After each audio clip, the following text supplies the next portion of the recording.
న్యూట్రిషనిస్ట్‌గా infertility issues ఉన్న వాళ్ళకి nutrition ఏ విధంగా యూజ్ అవుతుంది? ఫస్ట్ మనం హార్మోనల్ బ్యాలెన్స్‌ని సెటిల్ డౌన్ చేసుకుంటాం. ఎవరైతే ఇన్‌ఫర్టిలిటీ వస్తారో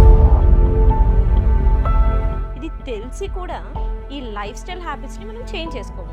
ఇప్పుడు ఫీమేల్స్‌లో ఎక్కువగా ఒక 30 ఏజ్ రాకముందే ఎన్నో సమస్యల్ని మనం ఫీమేల్స్‌లో చూస్తున్నాం. నేను ఐవీఎఫ్‌కి వెళ్ళాను. ఫీమేల్స్ ఎగ్ డొనార్స్‌కి వెళ్ళిపోవాలి. లేదా ఇప్పుడు సరోగసీ అంటున్నారు. Many of the working women or working mens are lacking this. మన లైఫ్ స్టైల్స్ మనమే ఖరాబ్ చేసుకోవడం వల్ల వస్తున్నటువంటి సిట్యుయేషన్సా? దీన్ని మనం ఏ విధంగా తీసుకోవాలి? అరే నాకు పీసీఓడి ఉంది అన్న ఒక చిన్న థింగ్ లాగా చెప్పేస్తున్నారు. బట్ ఈ పీసీఓడి ఏం లీడ్ అవుతుంది అన్నది వాళ్ళకి తెలియట్లేదు.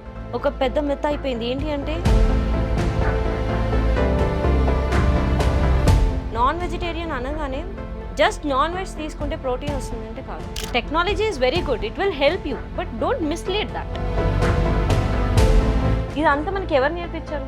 It's coming from the generations. We need to do this. If చేయలేదు అంటే క్విట్ ద జాబ్ అంటున్నారు. ఎగ్ క్వాలిటీ అంటే మనకి మెయిన్గా ఎలాంటి టెస్టింగ్ లేదు.